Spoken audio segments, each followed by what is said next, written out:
Hey, all you gifted leaders. A little while ago, I did a video on judging when you sell.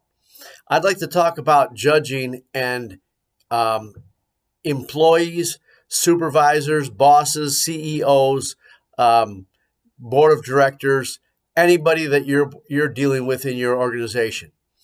And that would include clients as well, which is what the one about sales was all about. But what I'd like to talk about today is judging when you're dealing with people within your organization. Like I said in my last video on judging and selling, when I was meditating a number of years back, the thought came to me that when you judge, you eliminate the ability to love unconditionally. Now, I want to be clear, I'm not talking about romantic love. I'm talking about the love that we're all supposed to have for each other to get along and be peaceful and have the world be a better place. So if you're judging your employees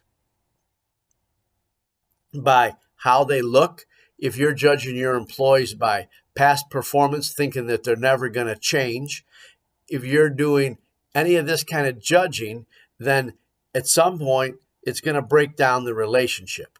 If you're judging somebody by the way they look, I could go on about this for hours, but at that point, when you're judging them, you're seeing them as less than. And at some point, they're going to realize and feel that you think you're superior. The way you treat them, the things you say, the way you act, the way you talk with them is going to make them feel inferior or that you're superior. And that's because you've judged them. And this could even be just at a subconscious level. But even at that subconscious level, they're going to feel it and they're going to know it. At some point, that's going to erode that relationship, and it's not going to be good. And one of the most important things that we do in organizations is have to replace people from who, depending on who you talk to, it's about $25,000 or more to replace an employee. So our goal is to keep employees and grow them and make them better and more valuable. So if you've judged them on how they look, they're going to feel that, and you're going to treat them like that on some level, even if it's subconscious. The other thing to keep in mind is just because they've done something in the past or have had past performance, that doesn't mean that they're not going to work out in the future. Now, I get that at some point you got to cut bait and move on, right? And so this is there's ways to do that as well. This is just about if you judge them on an event or something that happens, and you've again judged them and making you think that you're superior and that they're less than, then at some point that again erodes the relationship and it will probably break down completely.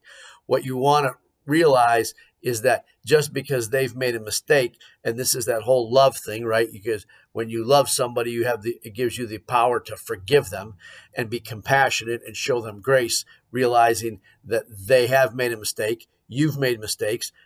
People can apologize and you can move on and get on with life. It's powerful stuff. Sometimes it just breaks out. Just this past week, I was at it with one of my employees, and afterwards, we both apologized. Neither one of us wanted to get upset, but we did. And sometimes it happens. But when you've got more of this love stuff built up over the years, the relationship will last, and you actually can grow from that experience and learn from each other.